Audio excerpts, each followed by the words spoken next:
At 8:14 a.m., my phone lit up with a message that ended my childhood in one sentence. We changed all the locks on the front door and also the gate code. We no longer trust you. No argument, no explanation, just eviction by text from the woman who once called me her greatest blessing. I stared at the screen until my hands stopped shaking, then typed back, "Noted." That was clever. But you forgot one thing. Before I tell you what happened that morning, tell me, where are you listening from? So I know I'm not the only one who's been cut off by their own blood. I used to think love was measured in how much you gave, how many problems you solved before anyone had to ask. In my family, that kind of love kept the lights on, the mortgage paid, and the silence perfectly intact. My name's Taylor Robinette, 31 financial manager in Chicago, and for 4 years I'd been paying nearly $5,000 a month for a house I didn't even live in. Every bill, every repair, every temporary favor had my name on it. Mom said it was family teamwork. Dad called it doing the right thing. I called it survival. My mother, Elizabeth, was the kind of woman who could turn guilt into currency. Every sentence came wrapped in politeness but tagged with a price. "You know, honey, the roof still leaks. It's just hard watching your father try to fix it." Translation: send money. My sister Lindsay, 34, mastered helplessness like it was an Olympic sport. 2 kids, endless emergencies, and a tone that made refusal sound cruel. And my father, Robert, 62, the peacemaker who kept peace by keeping quiet. He never defended me, never stopped them. When I once found a strange credit inquiry under my name, he brushed it off. "System glitch," he'd said. I wanted to believe him. I told myself I was helping, that this was what good daughters did. I was 27 when I co-signed the mortgage, still naive enough to think love meant stepping in. Mom said family means trust, so I paid the mortgage. I paid the property taxes, the insurance, even the internet bill so Dad could stream sports. When Lindsay's car broke down, I covered the repairs for the kids' safety. When she overdrew her account, I wired the balance before she even had to ask. I kept spreadsheets to track every payments I labeled as temporary. That word used to make me feel safe, like I could stop any time. But temporary has a way of stretching when no one else lifts a finger. The house became theirs. The debt stayed mine. Still, I clung to the idea that effort could earn affection.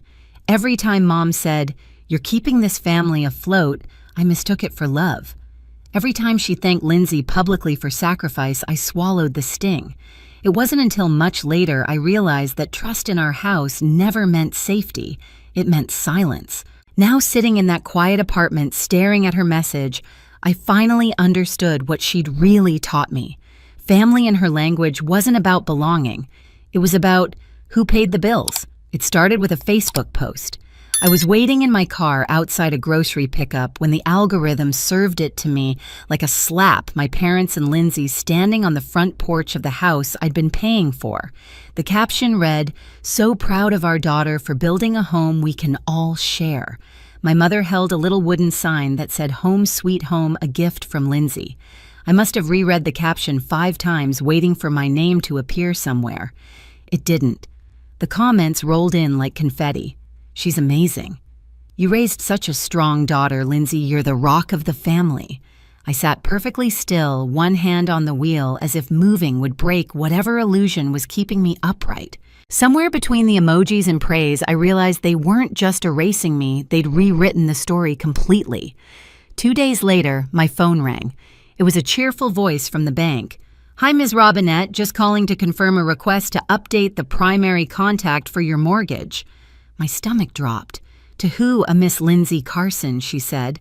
"The documents are still pending verification." I hung up without answering. The pen slipped from my fingers, leaving a line of ink across my palm. That night I checked my account and saw it immediately, $400 gone. A transfer to an old emergency card I'd once shared with Lindsay. I texted her, "Did you use my card again?" 10 minutes later, "Don't make it a thing, Tay. The kids needed shoes." Another ping. "Mom, honey. Lindsay's just going through a rough patch. Let's not start a war over a few dollars." A few dollars. I stared at those words until they blurred. It was never about money. It was about what it proved. When Lindsay needed help, it was urgent. When I needed fairness, it was inconvenient. That same night, my phone buzzed again, this time the family group chat. They'd renamed it Family Circle. Someone had sent a meme, a man handing over his wallet with the caption, "Big Sponsor Energy." My cousin tagged me. Dad replied, "Keep the donor happy, I left the chat." They added me back with balloons. I left again. That time, I blocked them all.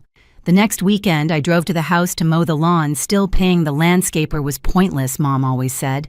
The air was heavy with the smell of cut grass. When I stopped to get water, voices drifted through the open kitchen window, my mother's low and pleased, Lindsay's bright and smug. "Did you see her face when Aunt Karen asked about the deed?" Lindsay laughed. Mom's voice followed soft but giddy. "It's almost done. Once the paperwork clears, there's nothing she can say. She's the one who put her name on the loan. Her problem now." Lindsay snorted. "She's always been a guest with a wallet." And then Mom's final blow. "She's not family anymore. She's just a sponsor." I didn't move. The water bottle slid from my hand, hit the grass, rolled toward the mower. I didn't even pick it up. My body felt hollow, like someone had scooped me out and left the shell standing. People think rage feels hot, but this wasn't heat. It was ice. Every word froze into something sharp and clean. In that moment, I stopped wanting to be part of them. I stopped wanting explanations or apologies. I only wanted truth and control. That night, I didn't cry. I didn't even pour a drink. I just sat at my desk, the light from my laptop spilling across a stack of unopened mail. Mortgage statements, repair invoices, receipts with my name in the corner. Every piece of paper was proof of the lie I'd been living. I opened my banking app first, then the spreadsheet I'd been keeping for years. Line by line, I traced the payments, mortgage taxes, roof repair, daycare, groceries. 4 years of what they called help added up to $211,724. The number didn't scare me anymore. It steadied me. At 11:46 p.m., I canceled every automatic transfer. The next payment was due on the 15th. Not this time. I typed one short message to my mother, noted. "That was clever. But you forgot one thing. No emoji, no signature. Just a full stop at the end of a 4-year sentence." Then I began my audit.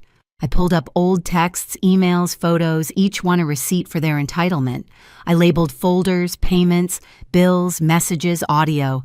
And when I replayed the voice memo I'd accidentally recorded through the open kitchen window, I renamed it Kitchen Truth. For the first time in months, I slept through the night. 3 days later, a thick white envelope slid under my apartment door. Inside, an invitation printed on gold paper, "Please join us in celebrating Elizabeth Carson's 60th birthday." Across the bottom, a quote shimmered in cursive, "A house is not a home without family." I laughed out loud. The sound startled even me. I pinned the invitation on my fridge right next to my spreadsheet printout.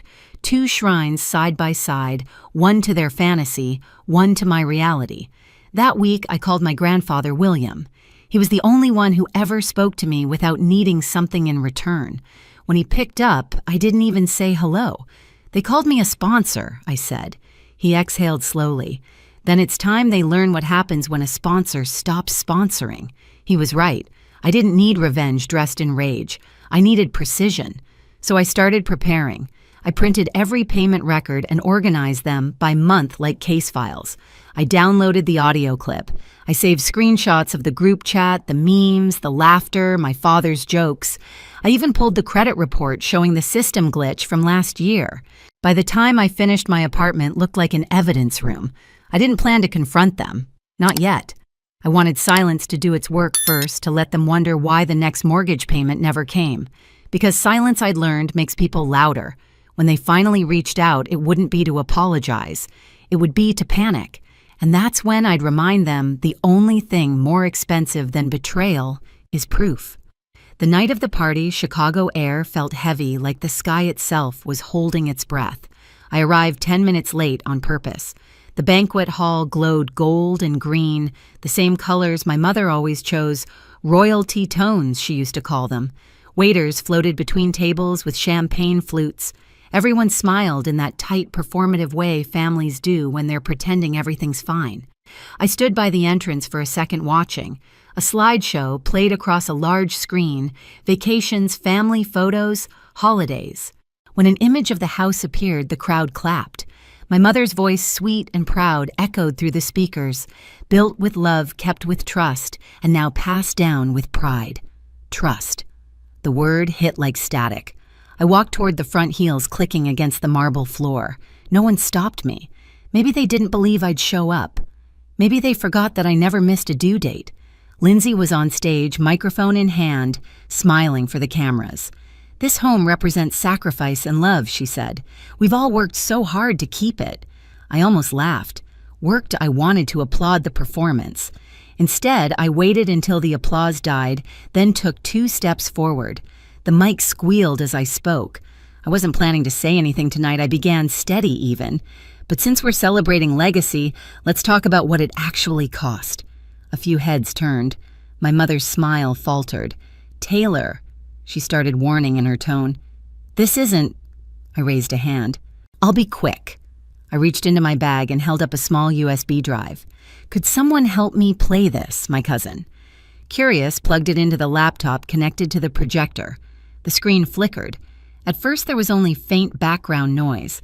Then my mother's voice filled the speakers, clear, familiar, merciless. "She's not family anymore," she said. "She's just a sponsor." Gasps rippled through the room. Someone dropped a glass. The clink echoed. My father shifted in his chair. Lindsay went pale. I didn't look at them. I clicked the next file, a screenshot of the family chat blown up across the screen. The meme of a man handing over his wallet, the comments, "Big sponsor energy." My father's text followed beneath it, "Keep the donor happy." I turned to the crowd. "Here's what family legacy looks like in our house." Then came the final slide, my spreadsheet.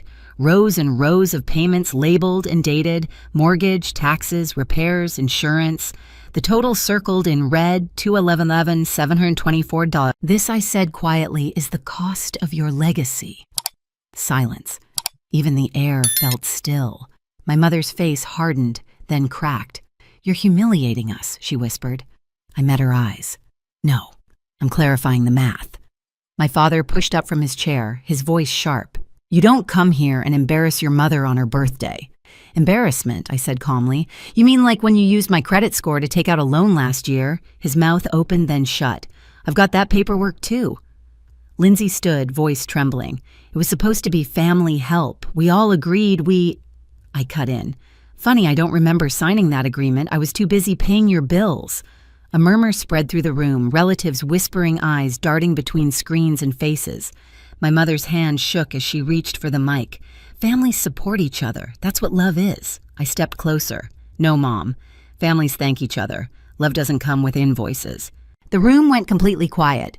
The slideshow froze on the image of the house, its front porch bathed in warm light, the wooden Home Sweet Home sign swinging gently. I stared at it, realizing for the first time how small it looked compared to everything I'd given up for it. Then from the back of the room, a familiar voice broke the silence. "Enough." Heads turned. My grandfather, William Robinette, was standing by the doorway, cane in hand, eyes burning through the crowd. He moved slowly toward us, the sound of his cane tapping the floor louder than the murmurs around him. He stopped beside me, took the microphone, and faced my mother first. "You raised a thief," he said softly, the words cutting deeper than a shout. He turned to my father. "And a coward." Gasps again. My mother's lips trembled. "Dad, please." He raised a hand. "I've heard enough excuses." "Taylor," he said, turning to me, "I read your message. You were right to stand your ground." The crowd was silent, hanging on his every word. "Last week," he continued, "I changed the trust. Lindsay's name is gone. The property and the family accounts, they're yours now." Lindsay's jaw dropped. You can't do that." Grandpa didn't look at her. "Legacy isn't a birthright," he said. "It's behavior repeated. And you've repeated nothing but greed."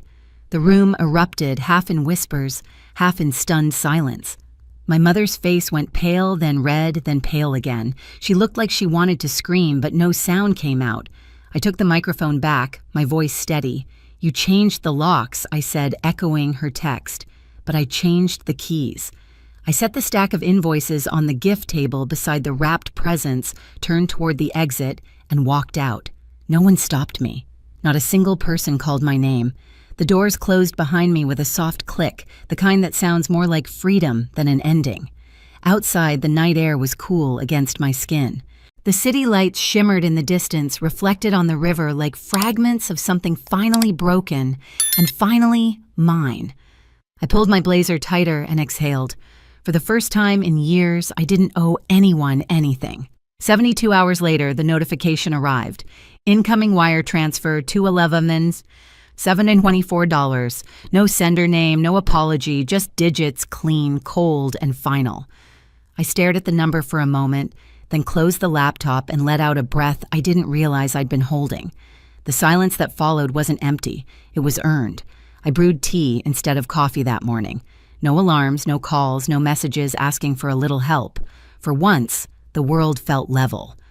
I replied to their lawyer with one line, "Transaction received." No further contact necessary. Then I deleted the thread. Later that week, I drove to my grandfather's house. He was on the porch, cup of tea in hand, waiting like he knew I'd come. "They paid," I said. He nodded. Of course they did. Guilt always pays late, but it pays. We sat in comfortable quiet for a while before he spoke again. "Forgiveness requires accountability, Taylor. They haven't earned it." "I know," I said. "Peace doesn't need their permission." He smiled faintly. "Now you sound like someone who finally understands the cost of freedom." When I left, the sun was low and warm, painting the porch in gold. I realized that peace doesn't announce itself, it just arrives quietly after the noise dies. They changed the locks. It was the first thing they'd done for me in years. They changed the locks. I changed my life.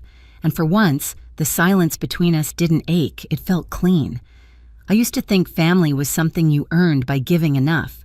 Now I know real love doesn't invoice you. So if you've ever had to draw a line with people who share your blood, know this, you're not alone.